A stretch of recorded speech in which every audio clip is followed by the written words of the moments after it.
Carling Country.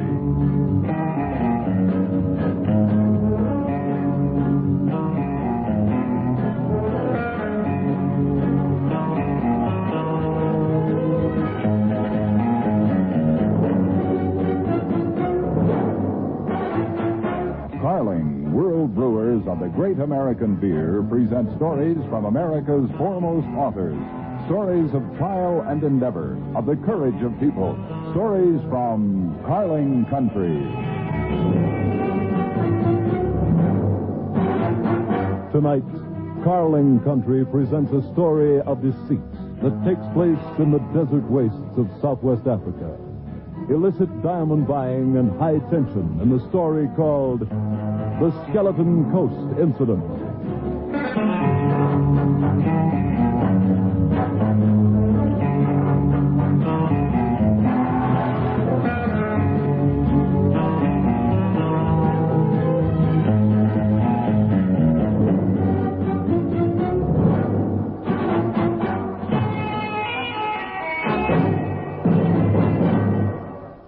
It started in the Transvaal, swept through the Orange Free State like a prairie fire, then set Natal alight and glowing. Now it's being hailed in every corner of the Cape Province, wherever men get together for a beer. Oh, thanks. Mine's a Black Label. Yeah, that's the beer for men. The beer that has won over the taste of men, America's lusty, lively Carling Black Label. Man, oh man, this is what real beer is all about. Strong, husky, lusty to the last lively drop. This is the man's brand. Carling's extra-strength Black Label beer. Now brewed in South Africa and on sale throughout the Republic. Get to know it, and you'll stay with it. It's that sort of beer.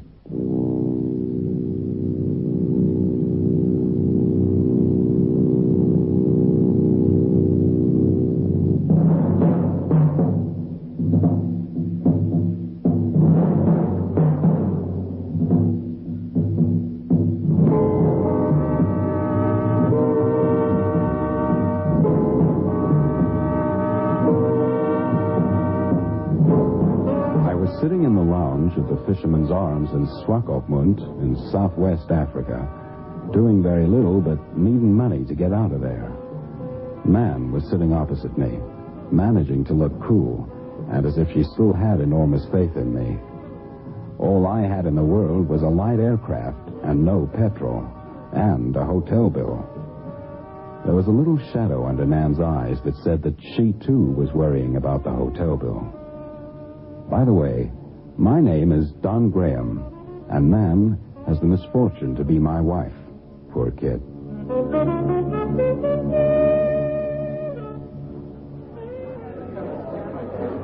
Well, nothing for it. I guess we'll have to sell the kite. Oh, Don, you can't. Not after the way you worked for it. No choice, have we? If you could arrange a loan, perhaps. A loan? On what? We've already pawned your engagement ring. What happened about the whale spotting job? Well, Svensson's a crazy man, but that wouldn't matter if I was sure there was money in it. Well, let's go down to the harbor anyhow. We could do worse, I guess.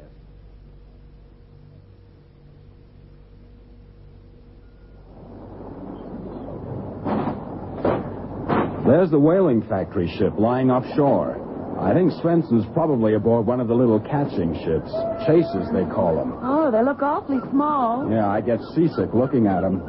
Hi, Svensson. Hi, yourself. Come aboard. Sven, I want you to meet my wife, Nan. Oh, hi. Sven's harmless, Nan. He just looks that way. Hello, Mrs. Graham. Well, Don is a lucky person. You're telling me. Come, I'll show you around the ship. Well, here, careful coming up on the platform, Mrs. Graham. Well, this is the harpoon gun. Every time I fire, good shot. Dead shot. What kind of charge fires these guns, Sven? Same as our 4-inch gun. There's a rubber bung the harpoon sits on, like a launching pad. And screwed on the nose of the harpoon is the grenade. It explodes on contact. And the rope? Well, it's flaked down there, see? Nylon lines these days, not the old heavy manila. Now, let's talk business, huh? Well, we talked business. He was all for making a hard bargain. A cautious Norwegian whaleman always will. I told him I'd think it over. But when we got back to the hotel, there was a man wanted to see me, and I met him in the bar. His name was McAllister, a Scot with an open face and untidy hair. A man you couldn't help liking. Ah, so there you are. It's a charter flight, and I'll pay you well. Just as long as you understand that this is diamond country. I'll have to talk to the authorities, you understand that? They're suspicious about people just flying about gaily over the Skeleton Coast. And I'm not a South African citizen either. Take it from me, Mr. Graham, I have nothing to hide. The facts are on record. You remember the liner Tamarisk? Yeah, she was torpedoed during the war, wasn't she? Ah, that's right. She went down off the coast. But there's nothing left but a rotting hulk under the water, just offshore. The tide races in there, and you couldn't reach her anyway if you're thinking of salvage. Salvage? I suppose you might call it salvage, Mr. Graham. I'm trying to save my own soul. I don't think I quite follow you. The Tamarisk went down quickly, and only a handful of people got ashore. They were eventually taken off by aircraft. All but two, that is. My brother, Peter McAllister, was one of those two. He died from exposure. Yeah, I get it. But why go there now? Ah, the dead are dead. True enough. My father and mother are dead, too. Before my father died, I promised him I'd travel out to the lonely spot where Peter had lost his life after saving the lives of others. I said I'd put the grave to rights and bring back a photograph of it. Well, I never did. Yeah, I guess all of us have stories like that in the past. I was fond of Peter, and he died a hero's death. I'm not over sentimental, but my life's been given to making money. But, well, there it is. That's the story. It's easy to see a man could feel that way about his own brother. Or about a buddy, come to that. Sure, people do make sentimental journeys. Then you'll take me. Yeah, but with the reservations I mentioned, sure. Oh, the facts can easily be checked by the authorities. Oh, I don't disbelieve you myself, but the touchiest subject here is what they call IDB, illicit diamond buying. It usually involves the theft of diamonds from the mines, to start with. I've heard something about that. Let me say frankly that if you have anything like that in mind, forget it, here and now. You won't get away with it. Once upon a time, maybe. Not today. Nothing's further from my mind, Mr. Graham. You know the coast well, I suspect. Reasonably. I was flying for Western Concessions when they were prospecting for diamonds in the old riverbeds. It came to nothing, and I was left holding the bag. You know how it is. Bankruptcy. What does it get you trying to sue for your money? Frankly, I wondered what you were doing here. Well, that's my sad story. Forget it. Okay, then. It's a deal. Shake on it. Of course. We'll take off at dawn tomorrow.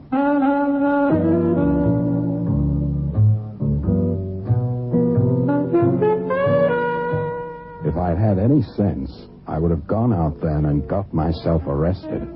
The Skeleton Coast is grief for any man. Fascinating grief, like a too beautiful woman or a dangerous airplane. But grief, just the same. Nan warned me, but I wouldn't listen. Don, you must be out of your mind. We need the money, baby. Drink? I need you more than all the money in the world, you crazy man. Oh, no thanks. No drink. Mind if I do? I can't stop you, can I? When could I ever stop you? That is a landing on soft sand out there. There's Western Concessions' old airstrip, a mile from the coast. For all you know, there's a sand dune across it by now. For all we know, there isn't. And this McAllister, what do we know about him after all? I'm a good judge of people, man. He's a nice guy. Any man who would travel all those miles to put his brother's grave to rights would be a nice guy. Don, do you honestly believe that story? Oh, for crying in a bucket, baby, the security boys have checked on him. The story's true in every detail. Man, there isn't much danger. And life's dangerous anyway. Cheers, doll. And stop worrying, will you? All right. To your crazy expedition. And, oh, Don, take care of yourself. God, I love you so. I'll never know why. See you soon, chick. It'll be okay, you'll see. Oh, one thing you can do. Uh-huh. Tell Sven I'll take the charter and see him in a day or so. Check? Check. I suppose I just worry too much.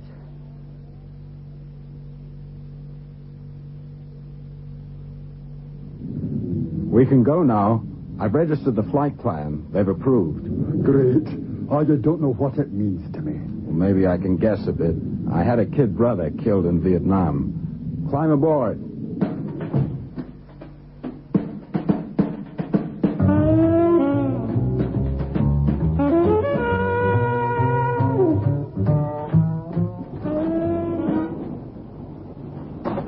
Benson, ahoy! Ah, Mrs. Graham. Come aboard. So there. I saw Don's aircraft take off. Yeah, he has a short charter. Said he'd see you in a day or two. I advised him not to take the charter, but, well, you know Don. Ah, sure. But the man has a living to make. Now, what's wrong with the charter? A man wants to fly to the Skeleton Coast to see his brother's grave. The brother died of exposure after his ship called the Tamarisk sank there in the war. Over 20 years ago, Sven. Does it make sense?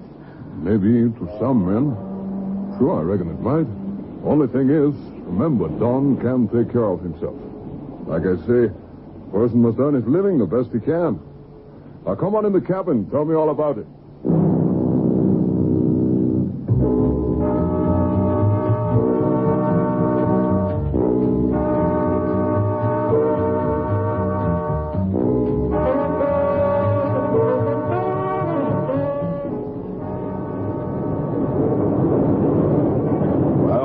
She is. See her? No? Bank over. Right. See? She's just a rusting hulk. You can see her when the surf clears at every wave. Ah, I've spotted her now. The landing strip is about a mile inland from here. We'll get this thing on the ground and then walk back.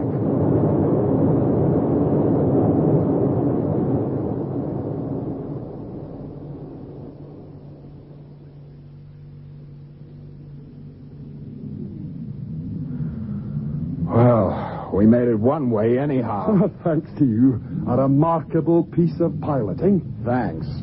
It's quite a country, this. All sand dunes and rocks on the edge of the Namib Desert. The great thirst land. Uh-huh. Yet men have traveled through it. Sure. They say you can find water if you know where to look. I'd hate to try it myself. I wouldn't know how to start trying. Shall we take the gear and head back for the coast? Yeah. We'll travel on the compass. It's easy to get lost among the dunes. Let's get the kit unpacked.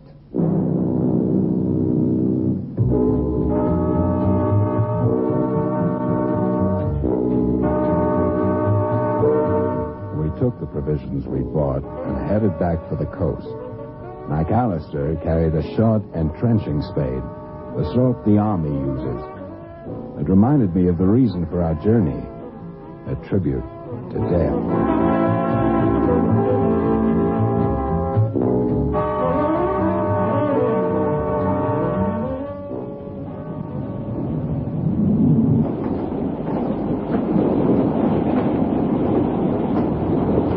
Here, this is it. Yes. Peter McAllister died 1943. That's his grave, all right. Here, take the spade. Take the spade? What for? To dig with. But why dig, anyway? And why me? Hey, what are you supposed to be doing? I'm standing at a safe distance, you poor mug, with this gun trained on you. Those spades can be deadly weapons at close quarters. Here now, just start digging.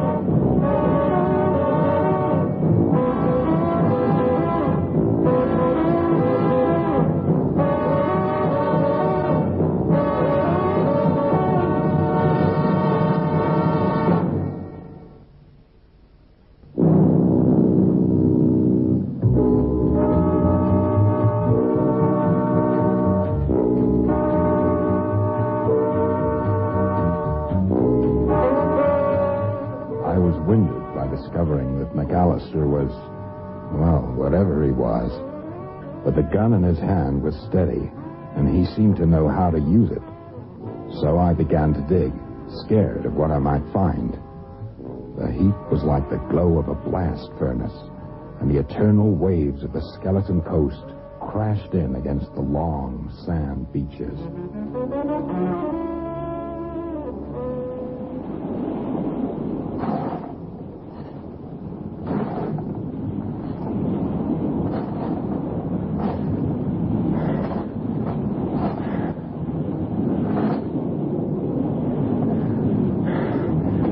McAllister, you're crazy. That isn't really a grave, and I'm not really called McAllister.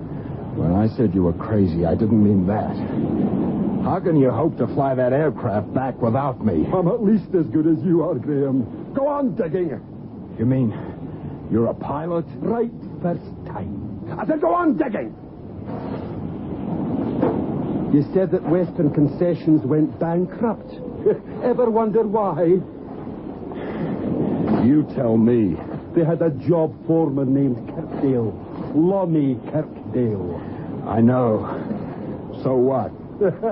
I hate to say this about any man, but he was dishonest. He didn't hand over all the stones they found in the old bed of the Mutab River.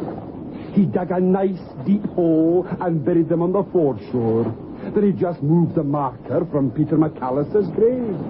Shameful thing to do, but it marked the diamond cache. How did you discover this? Keep digging and I'll tell you. I met Kirkdale in a bar in Johannesburg. He was broke, begging for drinks, with a fortune in his cash out here on the coast that was driving him mad. So he told you? I heard that I was a pilot and, shall we say, slightly sharp. He needed help to recover the stones. Where's Kirkdale now? Well, as you'd expect with a dishonest man, he came to a thoroughly bad end. Nobody will ever find his grave either. You can't get away with this. Oh, that's a line from a cheap film. I've been getting away with things all my life. I'll refuel at Swakopmund, take off again immediately to rescue you, Don. Once I touch Johannesburg, they'll never find me. Hit it? Good. So Kirkdale wasn't lying. Just drop the spade and back away. Don't try anything. Don't worry. I won't. Keep going. A tin box full of pretties, just as Kirkdale said. The clippies, the shining stones.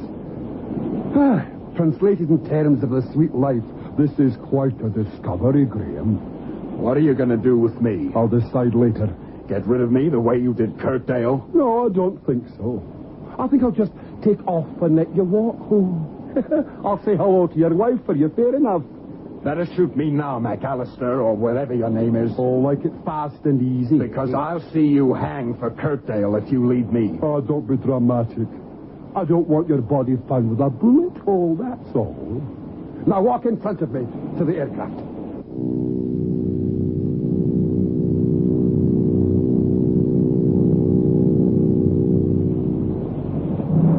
Wish me luck, Graham. No, I wish you luck.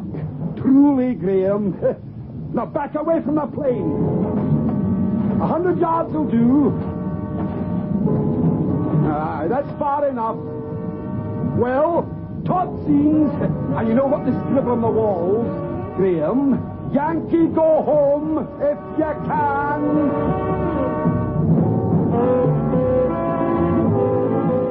So he left me standing, literally. I had practically no water, and not much food.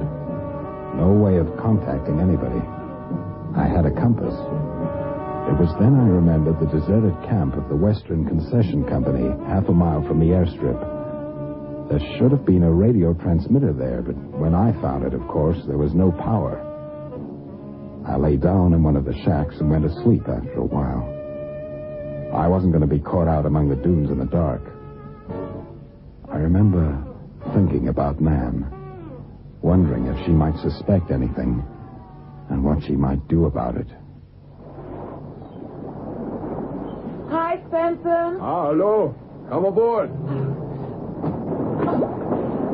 You hear anything from Dawn? Oh, no.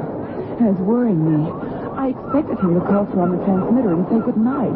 He always does. And nothing this morning? No, not a thing. Well, I was just fixing to test this harpoon gun, but of course that can wait. Let's just walk ashore and check with the airport control. There's a telephone in the harbor master's office. Oh, that's a good idea. He should be on his way back now, Sven, and he's bound to report. Well, maybe his radio is on the blink. Oh, how likely is that? Well, it happens sometimes. You know exactly where he was headed? For the wreck of the Tamarisk, as I understood it. I tell you what, if he hasn't been through to ground control at the airport, we'll come back to the whaling ships and get through to Southwest African Police air patrols on shortwave.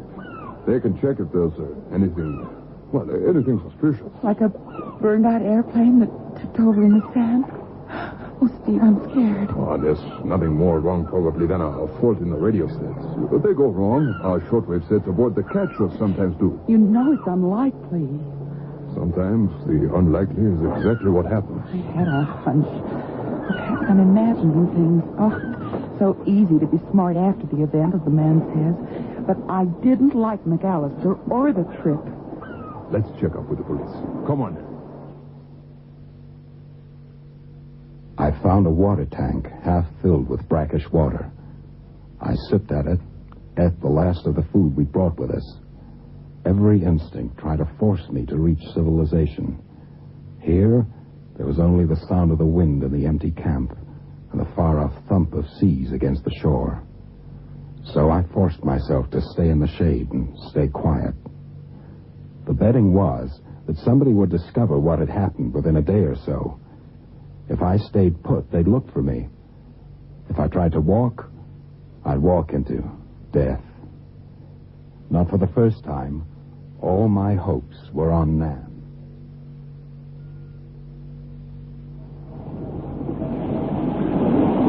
Well, that is that, Nan. Whatever has happened, it's been taken care of. The police patrol planes will look in at the old Western concessions camp and report. If they find Don's aircraft, they'll investigate. If they don't, they'll flash us back here and a search can begin. Oh, you've been marvelous, Sven. I just like your crazy husband, that's all. He's got what it takes, and I wish he'd work with me. But I'm still scared, Sven. I don't blame you. Oh, gee, thanks for everything, Sven. Well, I'll just turn the radio on and see. But that sounds familiar. It's Don. Sven, it's Don's aircraft. It's coming in too low. That isn't like Don. Maybe it's in trouble. Well, the motor sounds okay. Just hand me the glasses, binoculars. They're on the shelf under the chart table. Thanks. Focus on him. Right. Nan, there's only one man in that plane, and it isn't Don. What? See if you can make anything out of it. Give me the binoculars. Sven, that's McAllister, the man who chartered Don's plane.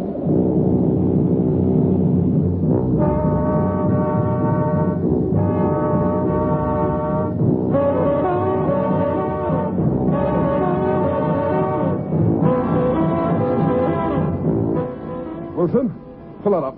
I've got to take off immediately. Where's Mr. Graham, sir? He broke a leg. Oh, such a stupid accident. Slipped down the side of a dune. I'm picking up Dr. Lansing at Autobisa and heading back. Why come here, then? Oh, use your head, man. I didn't trust the fuel supply. And don't worry if you'll get paid for the petrol. Here, I didn't bring Graham back with a compound fracture. Let the doc splint it on the spot. Here, take your money. Oh, thanks. Hope Mr. Graham's going to be okay. The quicker you get the tanks filled, the quicker I'll be able to fix him up. Right. You can be off inside 5 minutes. Thanks. Just lucky I can fly a kite, eh? Or we'd have been in a fine mess. As it is, we can save his life, if not his leg.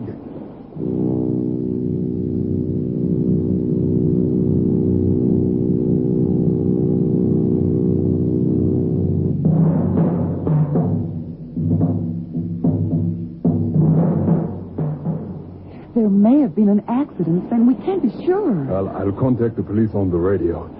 If there'd been an accident to Don, McAllister would have reported it to the police. Perhaps he couldn't. Suppose he couldn't use the set. Well, he flies well enough. GXTRD calling Southwest Africa Police Headquarters. GXTRD calling Southwest Africa Police Headquarters. Come in, please. Southwest Africa Police Headquarters replying to GXTRD. Identify yourself. This is the whale chaser M7 of the Svensson fleet. Over. Go ahead. Over. Have you any information on Mr. Graham, the pilot believed missing on the Skeleton Coast? Over. One of our aircraft just picked him up. He'd been stranded on the coast by an IDB man named McAllister. Over. That dirty murderer. He's here at Swakopmund Airport. Over. He's wanted for 3 murders.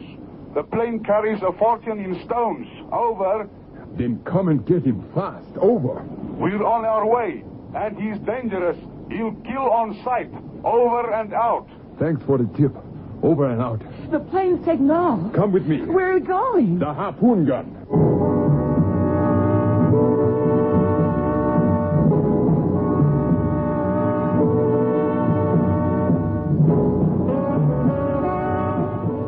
A free harpoon with no line attached.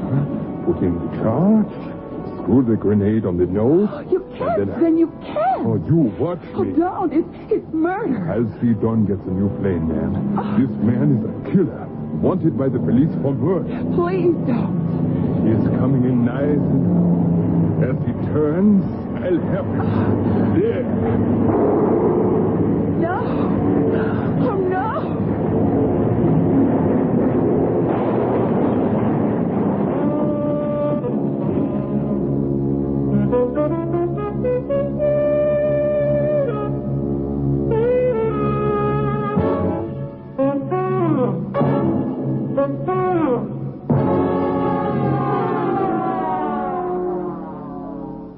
I feel the same as you, man. Sven should have left him to justice. But Sven's a hunter, and he was red with anger at the way Mac left me in the desert to die. Let's forget it, my darling. Perhaps Mac himself would have chosen that way. Rather than the trial and the rest, huh? Perhaps. Anyway, they've recovered the stones, and we get the reward. That means more than just a new plane, and the company offers to pay that anyway. Don, you never feel you'd like to give up flying? No, never. I'm sorry. Why don't I listen to you? But no, Nan, I don't want to give up flying. Not ever. Then never let me force you into it. One thing I've learned about you, you're only happy if you're doing what you like best, darling.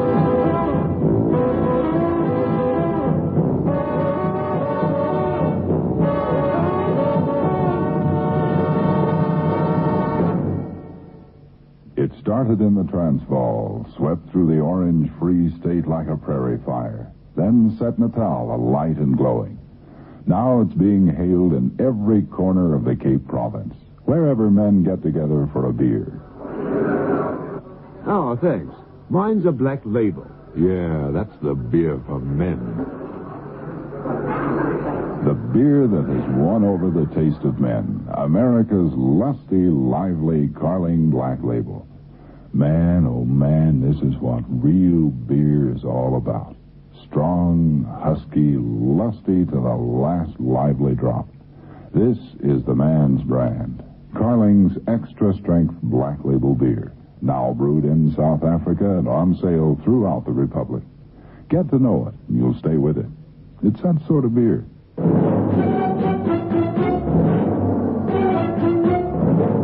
Tonight's story from Carling Country was centered in the Namib Desert, Southwest Africa.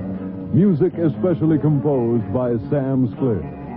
Next week, we present the story of a search in the tale called The Other Life, another in the absorbing series from Carling Country.